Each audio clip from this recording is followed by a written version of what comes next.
ओम श्री गणेशाय नमः। नमस्कार बंधुगण, आपण मानंकु समस्तंकु आपणक निजस्व चैनल ज्योतिष दर्पण को मु हार्दिक स्वागत करुछि। आसंतु जानिबा कोन कहूछि आज आपणक राशि आपणक दिन। तेबे चालंतु वीडियोटी आरंभ करिबा आजिर सुविचार सहित।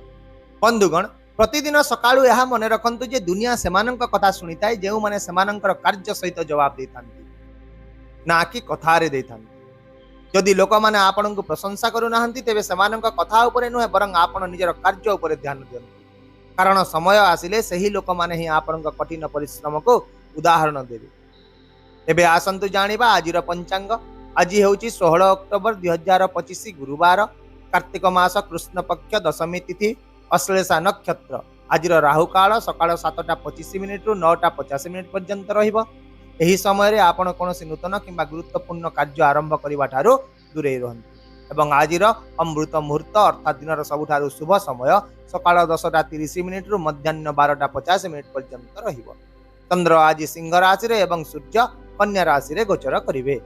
चलंतु एबे कुंभ राशि रो आजिर दैनिक राशिफल विषय रे विस्तृत भाव रे आलोचना करिबा। ग्रह नक्षत्र गुड़िकर स्थिति दृष्टिकोण आज दिनटी आपणक पई साधारणतः एक शुभ सकारात्मक एवं सफल दिन हेबाकु जाउची। कार्यक्षेत्र रे अनेक नूतन संभावना आसीबो। आपण आत्मविश्वास एवं शक्ति रे परिपूर्ण रहिबे। आपणक उपरिस्थ अधिकारी माने आज आपणक कार्य को प्रशंसा करिवे एवं किछि लोक आपणक कार्यनीति द्वारा अनुप्राणित मध्य हेबे। जो माने चाकरी परिवर्तन विषय रे चिंता करचंती समानंक पई मध्य आज एक शुभ दिन हेबो। समाने एक इच्छा योग्य प्रस्ताव किंबा नूतन आरंभर सूचना पाइबे। सही परि व्यवसाय करुवा लोकंक पई मध्य दिनटी लाभदायक रहिबो। नूतन संपर्क गुड़िक स्थापन हेबो एवं किछि पुराना ग्राहक पुणी थरे संयोग होई पारंती, जहा आय रे उन्नति आनिबो। एहा छडा आज आपण एक बड़ निष्पत्ति योजना मध्य करिवे, किंतु मने रखंतु कोनोसी अजणा व्यक्ति को आज विश्वास करंतु नाही। शिक्षा क्षेत्र रे मध्य छात्र छात्री मानंक पई दिनटी प्रेरणादायक रहिबो। जेते कठिन परिश्रम समाने करिवे फलाफल सेते अधिक भलो हेबो। आउ मध्य आज प्रतियोगितामूलक परीक्षा पई प्रस्तुत हेतुवा छात्र छात्री माने मध्य किछि भलो खबर निहाती पाई पारन। आर्थिक दृष्टिकोण आज दिनटी आपणक पई एक बहुत मजबूत आर्थिक दिन हेबो। आपण कोनोसी अटकी रहितबा टंका फेरी पाइबे किंबा आपणक पई आयर एक नूतन उत्स मध्य खोलिबो। सही परि व्यवसायी माने सर्वनिम्न परिश्रम रे मध्य भलो लाभ पाइबे। जदि आपण आज एक बड़ निवेश निष्पत्ति नेबाकू योजना करछंती तेबे सेति पई मध्य आज एक अनुकूल दिन हेबो, किंतु सतर्कतार सहित योजना करंतु। तथापि मध्य आज परिवार आवश्यकता पई खर्च सामान्य वृद्धि होई पारे, किंतु एही खर्च लाभदायक रहिबो। एहा छडा जदि आपण कोनोसी आर्थिक समस्यार सम्मुखीन होइछंती तेबे आज एहार समाधान पाइबार प्रबल संभावना रहिछि। ग्रह स्थिति आपणक सपक्ष रे रहिछि, तेणु संपूर्ण आत्मविश्वास एवं सच्चोटतार सहित जे कोनोसी आर्थिक कार्य करंतु। सेहीपरि स्वास्थ्य दृष्टिकोण आज एक भल दिन हेबो। आपणक मन खुशी रहिबो एवं आपणक चिंताधारा सकारात्मक रहिबो।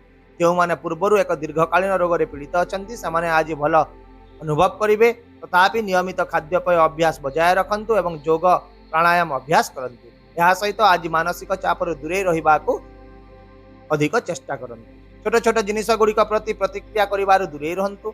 सकाळे किंबा संध्यारे हालुका चलिबा मन और शरीर उभय को सतेज रखिबो। यदि आपण आज क्लांत किंबा दुर्बल अनुभव करछंती तेबे लेंबू पानी किंबा तुलसी पानी पियंतु, जहा आपणक पई बहुत लाभदायक रहिबो। पारिवारिक एवं सामाजिक जीवन आज बहुत भल रहिबो। घरे एक खुशीर परिवेश रहिबो एवं आपण निज पिलामानंक ठारू भल खबर मध्य पाइबे। एहा छडा आज आपणक परिवार रो बड़ लोकंकर आशीर्वाद मिलिबो, जहा घरे सकारात्मक शक्ति बजाय रखिबो एवं आज आपण निजर कोनोसी प्रियजनक सहित एक आश्चर्यजनक भाव रे साक्षात करिवे, जहा आपणक आनंद देबो। ता सहित आउ मध्य आपणकर सामाजिक प्रतिष्ठा वृद्धि पाइबो एवं किछि नूतन लोक आपणकर बंधु तालिका रे मध्य शामिल होई पारंती। सेही परि आपणक प्रेम संपर्क रे मध्य आज सुखद दिन रहिबो। पारस्परिक बुझामणा एवं विश्वास वृद्धि पाइबो। अविवाहित व्यक्ति मानक विवाह प्रस्ताव मिली पारे। यदि आपण विवाहित अटंती तेबे आज जीवन साथी सहित आपणक संपर्क उत्कृष्ट रहिबो एवं परस्पर प्रति स्नेह विश्वास और भल पाइबा आहुरी वृद्धि पाइबो। ताहेले बंधुगण, आपणक पई आजिर विशेष प्रतिकार हेउची आज आपण पिपळ गच्छ तळे पानीर पात्र अर्पण करंतु एवं शुद्ध घिओरे दीप जाली ता चारि पाखरे 5 थर परिक्रमा करंतु। एहा सहित गाई को रोटी रे चना डाली एवं गुड़ गुड़ाई खाइबा को दियंतु, जहा फल रे धन और सफलता उभय मिलिबो। भाग्य मजबूत हेबो एवं कार्य रे थिबा बाधा गुड़िक मध्य दूर हेबो। आशा करूची भिडियोटी को आपण सकारात्मक चिंताधारा सहित ग्रहण करेंगे एवं आपणकर दिन को आहरी सुंदर करेंगे। यदि आपण को आमर ये भिडियोटी पसंद आसिला तेबे दयाकोरी भिडियोटी को हाइप करंतु, शेयर करंतु एवं आपणकर मूल्यवान मतामत कमेंट बॉक्स रे निश्चित भाव में जणांतु। ता सहित आम चैनल को सब्सक्राइब करने को मध्य भूलंतु नहीं, कारण प्रत्येक दिन आम आपणक पई आनी थाउ सठिक सहज एवं निर्भर योग्य राशिफल।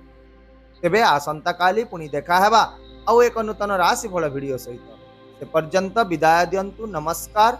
जय जगन्नाथ।